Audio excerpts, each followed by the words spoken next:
over the years, we've seen the blue oval grow larger in the rear view mirrors of Japanese automakers like Honda and Toyota. Pairing technology with fuel economy, Ford has now added in style. We've seen it in new models like the Ford Escape, the Focus Electric, and even the Ford C-Max. But now we're seeing the culmination of that plan in this, the 2013 Ford Fusion.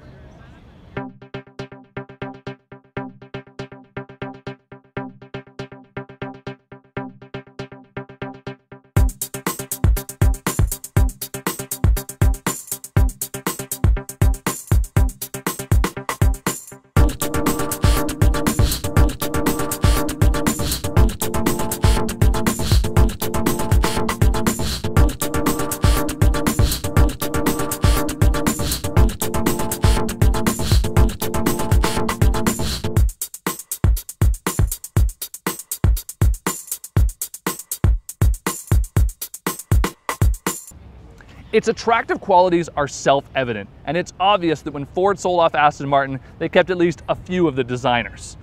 As new as the style of this vehicle is, what's more new is what's under the hood, with as many engine choices as there are bars on that big front grille.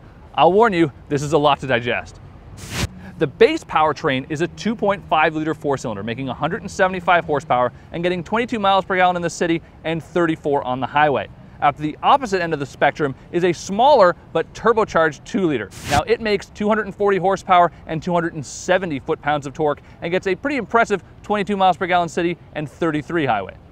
Ford's mid-range powertrain for this car, and likely the volume seller, is another EcoBoost engine, a tiny 1.6-liter four-cylinder. Now, it makes 178 horsepower and 184 foot-pounds of torque. But what's impressive is the fuel economy, with 23 miles per gallon in the city and 36 on the highway. Now, that's with a 6-speed automatic transmission and Ford's new stop-start system. There is also an option for a 6-speed manual with this car, which gets even better fuel economy, although regardless of the numbers, it comes a little bit short of both the new Accord and the new Altima. Heading into the extremes of fuel economy is this car right here, the Ford Fusion Hybrid, getting 47 miles per gallon combined. That's 47 in the city and 47 on the highway. And if you want to take it a step even further than that, there's a new plug-in hybrid coming, which is expected to get the equivalent of 100 miles per gallon. About the only thing that isn't overly new about the new Ford Fusion is the car's interior. Anyone who's driven a previous generation Ford Fusion or even a modern Ford product will find it quite familiar. It is understated, and it's actually a little bit monotone too. And even the My Ford Touch system, with all its flashy bright lights and everything, a lot of that wow factor has worn off, and it's really just become a part of the car that you now expect. Now, base Fusion models use a fabric that's completely devoid of any style at all. Now, of course, you can upgrade to higher grade trims like this titanium model that I'm sitting in right now, and it is much improved. Although there are some downsides to it as well. The leather seats, they use a material that's a lot like what BMW uses, in that it's very sort of gritty, and I don't really like that a whole lot. I want a smooth leather. What I do like, however, is that it's pulled really tight and it has a sort of great sporty feel that it gives to the car.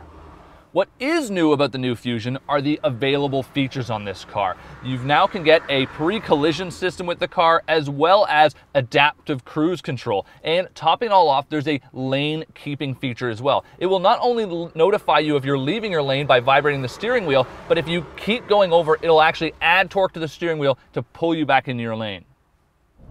The first thing you'll notice when you get behind the wheel of the new Fusion and hit the road is that this car gets a lot of attention. It's amazing that a mid-size sedan actually draws stares from passers-by.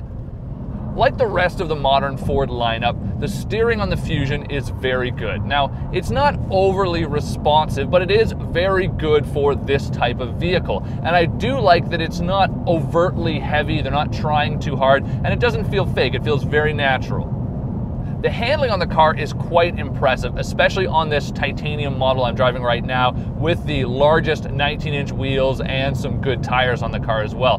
We just hit some canyon roads, and it really goes through there nicely. It does not understeer willingly at all, and when you're bobbing and popping through different corners at some pretty good speeds, it really stays nicely composed and is always comfortable. The mid-range 1.6-liter EcoBoost engine in this car, probably the volume engine, is what I would call adequate. It's got enough power, and thanks to its turbocharger, it feels nice and torquey around town. It just feels a little bit misleading when you really get on the throttle, because I find it doesn't matter if you're at half throttle or full throttle, it sort of accelerates at pretty much the same pace. As for the 2-liter EcoBoost, the big engine in this car, it also feels similar to that, and it's torquey with 270 foot-pounds, so you've got a lot of power most of the time when you want it, but when you really drive it very hard, it does feel a little bit underpowered compared to some of its competitors, and to be honest, that's the truth. It's down about 30 horsepower to most of them. Another unique feature that Ford is offering on the 2013 Fusion is a start-stop system that you can get on the 1.6-liter EcoBoost when equipped with an automatic transmission. Now, it will actually shut off the engine entirely when you pull up at a red light, and that's supposed to save as much as 3% fuel economy, just that one small feature. The downside I found, though, is that it actually makes the steering lock completely when you come up to a stop. So you can't be at a stop, put in a bunch of steering, and then pull a quick UE. You actually have to be moving in order for the steering to activate again, which is very strange and almost seems like a safety issue there. Now, I have to talk about the new Fusion Hybrid with its 47 mile per gallon rating, which Ford says is 5 miles per gallon better than even the Toyota Camry Hybrid. Now, in real-world driving, what I've done is I got about 40 miles per gallon on the car, which compared to what I've gotten in the past on a Camry Hybrid, 39 miles per gallon, really makes those big differences not so significant. Compared to the previous generation Fusion Hybrid, the new car actually gets a smaller 2-liter engine, and it gets a new lithium-ion battery pack and can operate at speeds at up to 62 miles an hour in pure electric form. One of the really neat features about the system is it actually offers new coaching features on one of the display screens on the dash, and it can actually coach you how to best use the regenerative braking feature, and you'll learn over time how to get the most out of that hybrid system. Attractively styled, the new Fusion is also attractively priced, starting at $21,700 plus a $795 destination fee. The car you're going to want at least, though, is the 1.6-liter EcoBoost, and that starts at just around $25,000, or you can spend an extra $1,500 to get the EcoBoost 2-liter with that 240 horsepower engine. And if you want a car just like this one in its full titanium trim, you're looking at about $30,000 and up. Fuel economy on our admittedly brief test drive wasn't quite up to Ford's boasts, but it is still right up there with the best in the class. You can also add to that all the available technology and the fact that the Fusion is really a great driving car. But its most important feature remains its style. And it doesn't really matter what I'm saying right now, you simply won't be able to resist taking this car for a test drive. For more on this review and others like it, visit autoguide.com.